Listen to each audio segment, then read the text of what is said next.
दोस्तों, जय श्री राम। आज मैं आपको ऐसे दो मित्रों की कहानी बताने जा रहा हूँ जो माया के चक्कर में पड़ कर के हर एक दूसरे के दुश्मन हो गए। हुआ क्या मित्रों, दो मित्र थे, दोनों की बहुत पटा करती थी, बहुत प्रेम था आपस में। वो कहीं भी जाते साथ में जाते थे, साथ साथ पढ़ते थे, साथ साथ यात्रा करते थे। एक बार क्या हुआ कि दोनों का मन हुआ कि किसी जंगल की ओर घूमने चला जाए। तो शाम का समय था, 4 बज रहे थे। दोनों जंगल की ओर रवाना हो गए, चलते चले जा रहे थे। अब मुख्य सड़क से हटकर उन्हें जंगल की ओर जाना था। जैसे मुड़ने लगे तो वहाँ एक महात्मा जी बैठे थे। महात्मा जी ने कहा, बेटा आप लोग कहाँ जा रहे हो? उन दोनों ने कहा, महात्मा जी हम लोग वन विहार करने जा रहे हैं, जंगल घूमने जा रहे हैं। तो महात्मा जी ने कहा कि बेटा मत जाओ, आगे चुड़ैल बैठी है, तुम दोनों को खा जाएगी। तो दोनों ने कहा, महात्मा जी मैं हम लोगों के पास बंदूक है, आप ना डरिए, हम चुड़ैल को मार देंगे। महात्मा जी ने कहा, बेटा वो ऐसी चुड़ैल है जो बंदूक से नहीं मारी जाती है, इसलिए तुम लोग मत जाओ, मेरी बात मान लो। महात्मा जी ने कहा, नहीं महात्मा जी।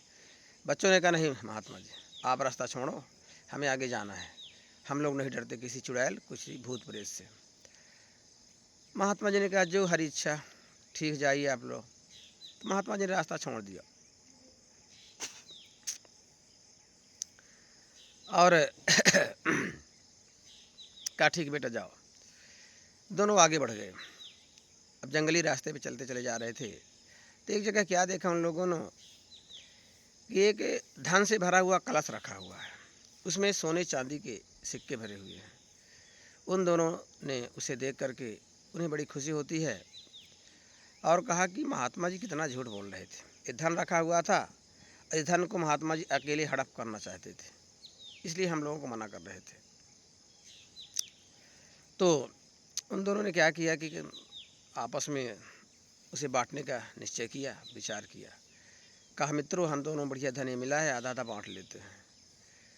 बोले ठीक है, आधा आधा दोनों ने बांट लिया धन को।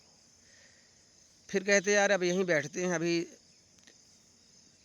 क्या है कि दिन का समय है और किसी को पता लग जाएगा तो पुलिस को बता देगा, अब पुलिस धन छीन लेगी, या कोई चोर उचक्का मिल जाएगा तो धन ले लेगा हमसे, इसलिए यहीं बैठते हैं और जब शाम का अंधेला हो जाएगा तो चलेंगे। अभी महात्मा जी वहाँ बैठे हैं मुख्य मार्ग के बगल में, तो किसी को आने नहीं देंगे, इसलिए इसका इंतज़ार करते हैं बैठ करके। दोनों बैठ गए वहीं पर। फिर एक के मन में विचार आता है कि मित्र यहाँ पर बैठे हैं तो ऐसा करते हैं कि जाओ कुछ नाश्ता पानी ले आओ, तो यहीं बैठ के नाश्ता करेंगे और धन को भी ताकेंगे। दूसरे ने कहा, ठीक है तुम बैठ के धन को देखो, मैं बाज़ार से जल्दी नाश्ता लेके आ रहा हूँ। वहाँ से चला गया। जब वो बाज़ार नाश्ता लेने गया तो उसके मन में आया कि अगर वह धन मुझे अकेला मिल जाए, मित्र को ना देना पड़े, तो कितना अच्छा हो जाए, मैं माला माल हो जाऊँगा। ऐसा विचार करके वह नाश्ता किया और अपने मित्र के नाश्ते में जहर मिला दिया। बड़ा खुश हुआ कि मित्र इस नाश्ते को खाएगा तो उसकी मृत्यु हो जाएगी, फिर धन मेरा हो जाएगा। ऐसा विचार करके और वह नाश्ता लेके चल पड़ा।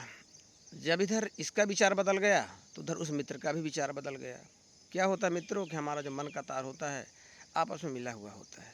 जब एक का विचार बदलता है दूसरे का भी विचार बदल जाता है, कि भावनाओं का असर बहुत ही गहरा होता है। उसने भी सोचा जब वहाँ बैठा हुआ था मित्र कि क्या बताए अगर यह धन हमको अकेले मिल जाए और मित्र को ना देना पड़े तो कितना अच्छी बात हो जाए। सोच रहा था क्या करें क्या करें, तो उसके मन में विचार आया कि मेरे पास बंदूक है और बढ़िया गोली भर करके निशाना साध के बैठा रहूँगा, जैसे मित्र आएगा निशाने में मार दूंगा गोली, धन मेरा हो जाएगा।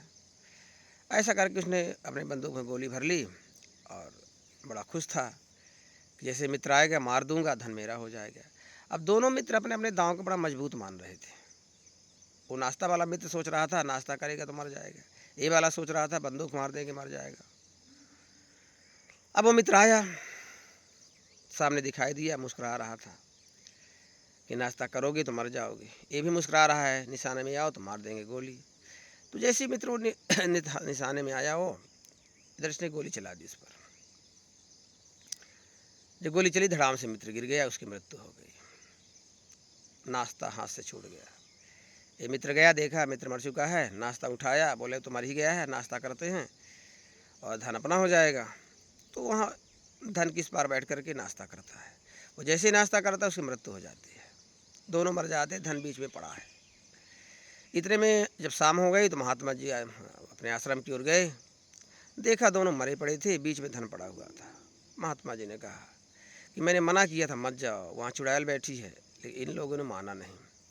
तो मित्रों, कहने का मतलब यह है कि धन सबसे बड़ी चुड़ैल है, सबसे बड़ा शैतान है, जो हमारे मति को भ्रमित कर देता है, बुद्धि को भ्रष्ट कर देता है और हम अपनों के दुश्मन बन जाते हैं। तो कृपया इससे सावधान रहें। धन का लालच कभी ना करें और धन के कारण अपनों के साथ कभी विश्वासघात ना करें, उन्हें धोखा ना दें, क्योंकि वास्तव में हम समझ नहीं पाते हैं कि ये धन वास्तव में क्या है। इसे हम सब कुछ मान लेते हैं और सारे रिश्ते नाते भाईचारा भूल जाते हैं।